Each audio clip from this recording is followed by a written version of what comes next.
I'm Chris McLeod. I'm the National Aboriginal Bishop for Australia. I am an Aboriginal man of Gurindji descent. My mother, Margaret, was a member of the Stolen Generations. She was removed from her mother when she was just a young child. She was placed in an orphanage and then eventually brought down to Adelaide. My grandmother, Margaret's mother, Dolly, was also Stolen Generation. A Gurindji woman placed in a home in Darwin and sadly died when she was only in her 20s.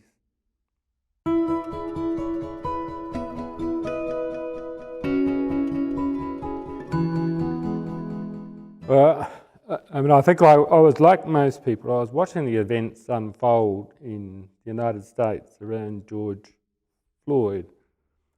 And like most people, I watched the video of the arrest. I watched the video of him dying.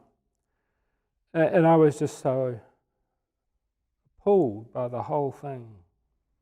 And I was really quite moved. And then I thought, along with other people, I thought, well, we have this problem too. It's not something that's just confined to the United States of America. And people were saying, well, thank God we live here in Australia and not there. And so I thought, well, no. We have this problem here. It's just we sweep it under the carpet. We don't talk about it. We pretend like Australia hasn't ever had this problem or this history. And then statements started to come up. And I thought, well, as National Aboriginal Bishop, I had to say something. And I thought about what is it I should say. And so I wrote what I thought I should say. I spent some time thinking about it, talking with people, and thinking, what is it that I should say? So I wrote what I thought I should say. But I just didn't want to say things about Aboriginal deaths in custody just as if it had nothing to do with the church. You know, that was just sort of a comment for the wider society. I wanted to also say that we in the church have this problem too. You know, that we in the church have a blindness to our own racism in the church. And so I wanted to say as well that if the church is really going to speak with integrity about Black Lives Matter and speak with integrity about any issues around social justice, then we actually had to look at ourselves as well. So we actually had to confront our own racism, and who better, I guess, than me to say it.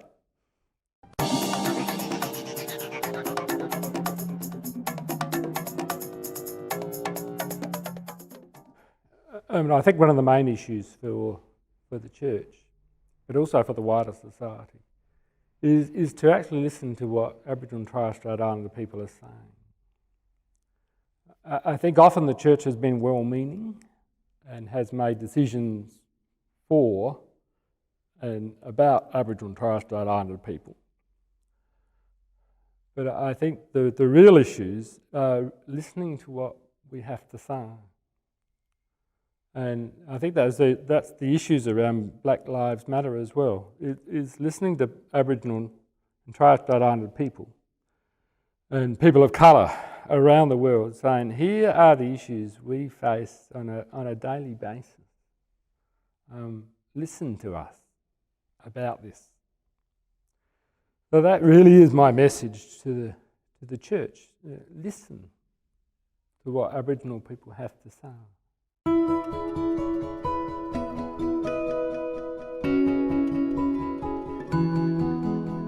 Yeah, I think it is systematic racism. And I think we need to understand what that is quite clearly. Because if you call something racist, or if you suggest to somebody that their statement or their activity is racist, they will take automatic offence.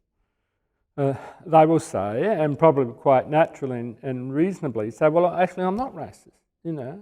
I don't think racist thoughts about people. But I think if we think about what systemic racism is about, it's about viewing people from a particular perspective in which they've inherited it. So most people are not aware that they're viewing Aboriginal people and Torres Strait Islander people and other people of colour through what I would call the lens of whiteness. So they're viewing people from what they have taken to be normative, to be normal. And so it's just a given. And so people are just viewing things from how they see as being perfectly normal and correct, not realising that they've actually been part of that system and born into it, and often had no choice themselves, that this is the way we look at the world. And we look at the world, I would say, through white eyes. So everything that comes from white society is regarded as being normal and right. And so it's unable to see when there is racism, because after all, this is right, this is normal. So, you know, the right thing for people to do is how I see things. So that's why it's incredibly important for people to actually hear what Aboriginal and Torres Strait Islander people are saying through their eyes. How do they see the world? The world is not exactly the same as people would see it from through the white lens.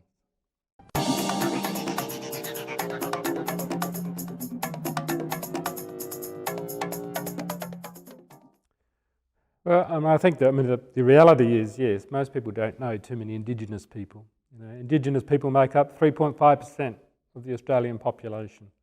And in many parts of where we live, Aboriginal people are not necessarily our neighbours, not necessarily, you know, living alongside us. There's not a lot of Aboriginal people who come to our churches. And so, in a sense, that it is perfectly, I guess, normal and not to come across too many Aboriginal people in our day-to-day life. But having said that, there are Aboriginal people in our communities everywhere. I think what people can do if they haven't got natural relationships with Aboriginal people in their community is to develop a knowledge about Aboriginal and Torres Strait Islander people. And do that by reading, do that by watching movies at cinema that have Aboriginal themes to them, do it by watching, you know, NITV, do it by being attentive to art shows and performances. I think there's lots of different ways in which people can connect with Aboriginal people through those sorts of mediums.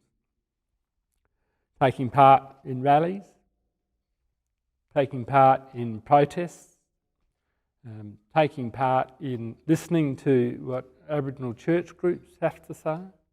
So really just sort of people are trying to get in contact in natural ways with Aboriginal and Torres Strait Islander culture, traditions, and what Aboriginal and Torres Strait Islander people are saying about different issues.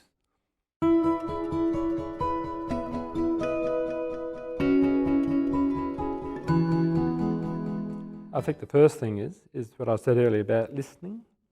So listening to what Aboriginal people have to say in the variety of ways. That's the first thing. So listening, not speaking. And the second thing, I think, because the issues are largely around racism, confronting Aboriginal and Torres Strait Islander people, and particularly around Black Lives Matter. This is where the average person in the church can actually say quite a lot. One, by being aware of systemic racism in our own lives, and two, confronting racism when we hear it. I think we've all been in contexts where somebody has said something racist, and we've often just kept quiet. Well, I'd like to see, the average person in the church just say, hang on, no, I'm not going to listen to that. And here are the reasons why I'm not going to listen. I think also when Aboriginal and Torres Strait Islander people in the church and outside the church come to the church and say, here's some things we really want the church to take seriously, then I think we take them seriously. And not come up with sort of reasons why we shouldn't take them seriously. All sorts of reasons that we're all very good at finding reasons why we can't do that.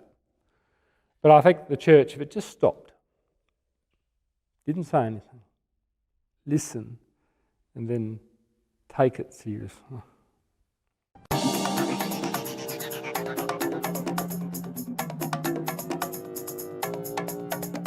I think the signs of flourishing will be that we have Aboriginal and Torres Strait Islander people as a natural part of our church life.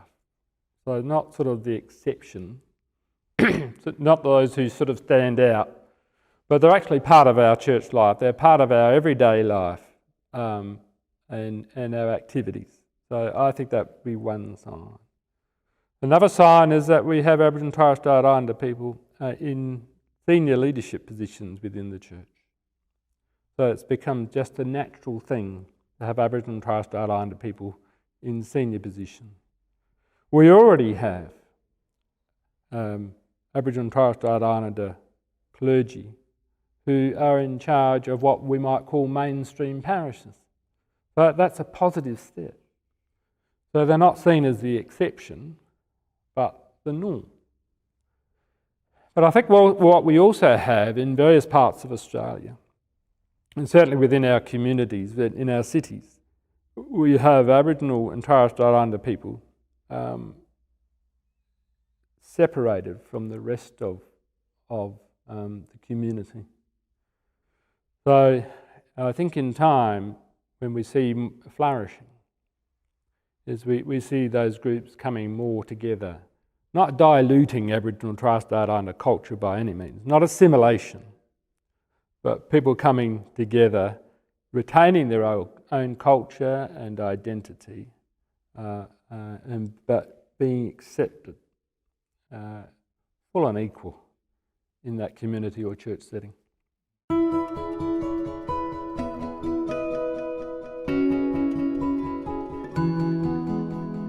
One of the great benefits of travelling across Australia is to seeing the rich diversity of Aboriginal and Torres Strait Islander communities. And I think one of the dangers that we often have is we just put Aboriginal and Torres Strait Islander people into one group, and we don't recognise there is quite a lot of difference. And so one of the things that I appreciate and value is the diversity across Australia. So I'm also aware that no single Aboriginal or Torres Strait Islander person can speak for the whole group, and I certainly can't.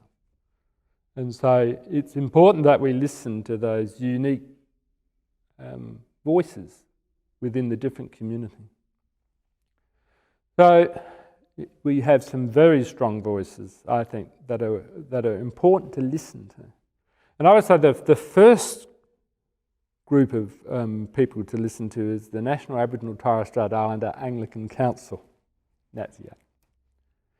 It's the official voice within the Anglican Church of Australia of Aboriginal and Torres Strait Islander peoples. That's the official voice.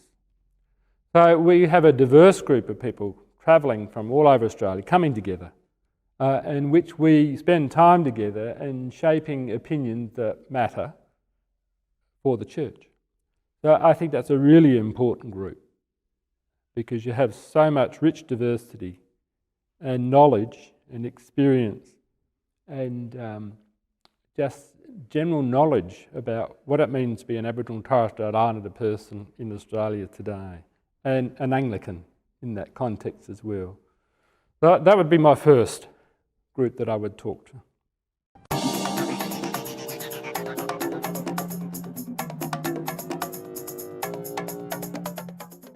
I think it should be. I'm always a bit wary about appropriation And so I'm wary of people taking over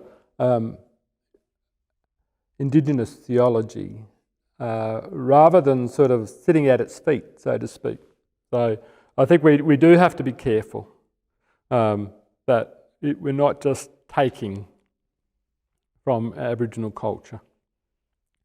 So I think it's important that when we do teach Indigenous theology, we're aware of that. It's a gift, not a right. And we also need to be aware that, you know, doing Indigenous theology as an Indigenous person is different than being a non-Indigenous person learning from Indigenous theology. So I think that there needs to be a little bit of caution, but I think there also needs to be, certainly needs to be offered to help the church to see what the Christian faith looks like from an Indigenous perspective. But I also think it's important that within theological reflection, there's a serious consideration of how colonialism has shaped our thinking, how systemic racism has shaped our thinking, how some of the more negative sides of the missionary movement has shaped our thinking. So I think there needs to be a fair amount of sort of within our own theological unpacking, you know, a little bit of self-critical awareness of how our theologies come together.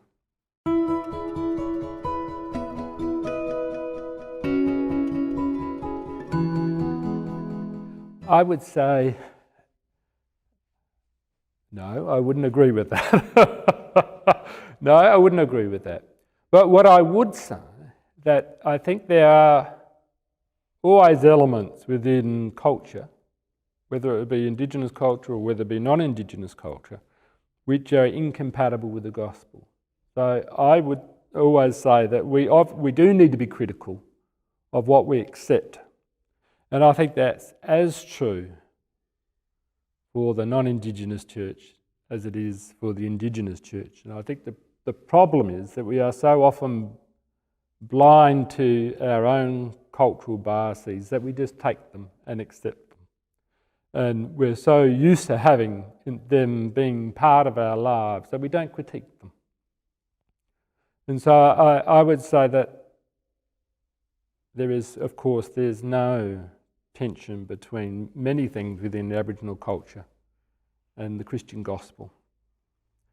But I would also say that it's not up to the non-Indigenous people to critique what is acceptable and what isn't. There's enough Aboriginal and Torres Strait Islander Christians around who are able to critique our own culture without having to be corrected by others. So I think it would be a case of not just rejecting everything, but talking to the Aboriginal Torres Strait Islander people about what is appropriate in terms of culture and the gospel. Having said that as well, I would also say that in some settings, some Aboriginal and Torres Strait Islander people say this aspect of our culture is not appropriate here, and so we should respect that. So I think my bottom line is really having a posture of respect and listening again to what Aboriginal and Torres Strait Islander people are saying.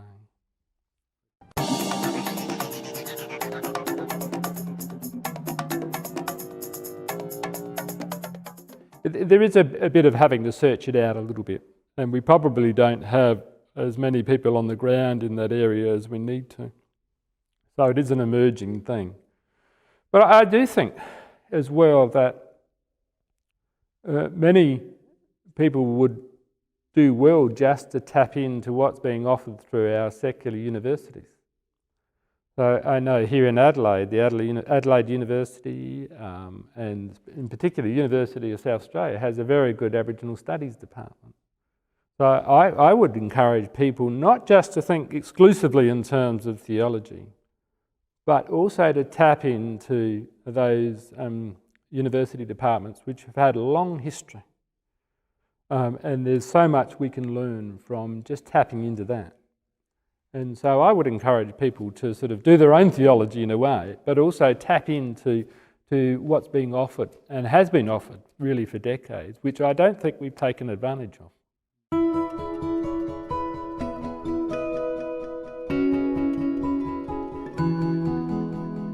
It is. I think it's a great thing to do. And I think we could do more of that in different places.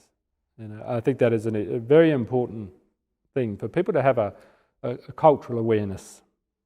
So to have that experience is important. And I think, people like me can take responsibility for it. I think we can sort of set up those sorts of things in various states where we are. And so that we can introduce groups to the Aboriginal culture of where we are. And I think that's an important thing to do.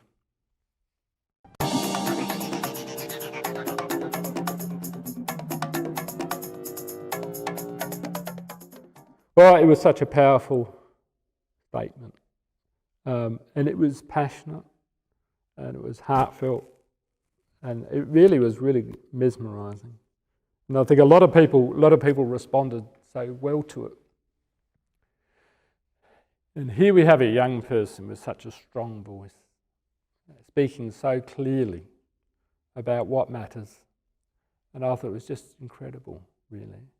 And I think this is the power of this moment, that we can stop and listen.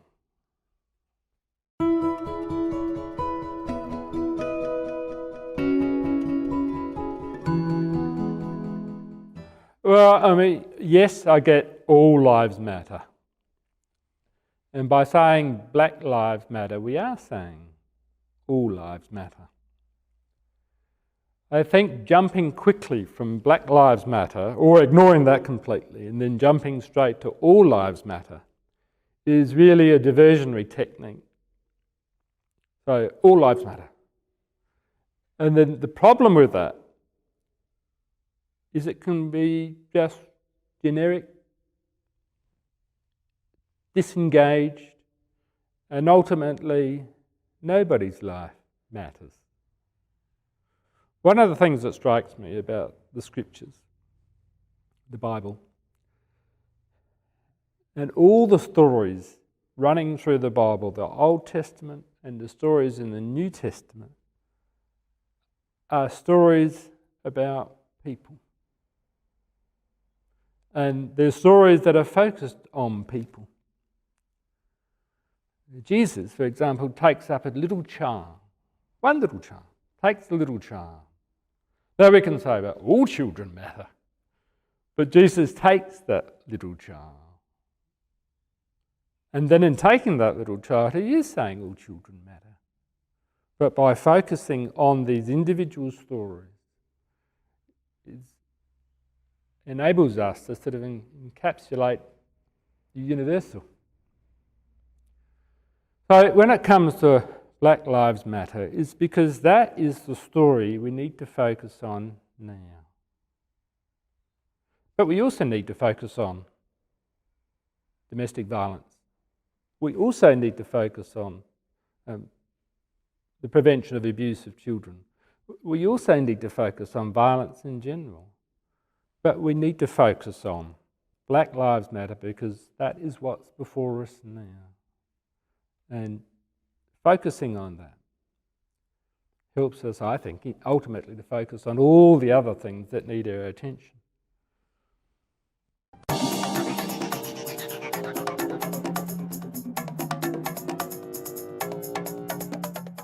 Well, I've often thought about that. What would I say? What have I said? And I think experience is the best teacher. I've come down to that thinking that if you are able to see things through the eyes of somebody else, it really does change the way you think. I can preach at people, I can lecture people, I can say things in a provocative way, but ultimately, unless people actually walk in the shoes of someone else, they don't really see it or grasp it. And I do know of a number of people who have actually taken themselves out of their comfort zone and placed themselves in a context and begin to see something completely differently. So I would like to take people who hold on to racist views, often unconsciously, and say, come and experience this. Come and have a look at life from a different angle and then see what you think.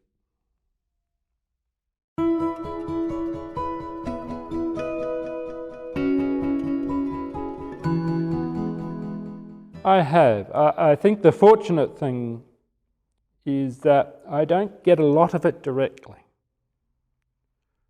because I'm not dark-skinned. But I certainly get it casually. And I get it in a number of ways. When I was a prison chaplain and visiting the jails, and I would visit Aboriginal prisoners in jail, and very occasionally a prison guard would say, well, why are you bothering with those people? You know, using the words that people use to describe Aboriginal people. I think, wow, that's just such a racist comment. And in other ways too, some people have said in the past, well, why do I identify as an Aboriginal person? Why couldn't I just pass off as being a white person? Because ultimately that would be better. And I think, well, why would I do that? Why wouldn't I be proud of my Aboriginal identity? And then, of course, there's always somebody who finds out you're Aboriginal and they want to tell you an Aboriginal joke. Why would I want to hear an Aboriginal joke? And I'm sure people from other cultural backgrounds get exactly the same. So it's there, and you see it all through Australia. We encountered it with the Adam Goods situation, and again, systemic racism and people making justifications for it. So it's there, and it happens within our churches, it happens in all our communities.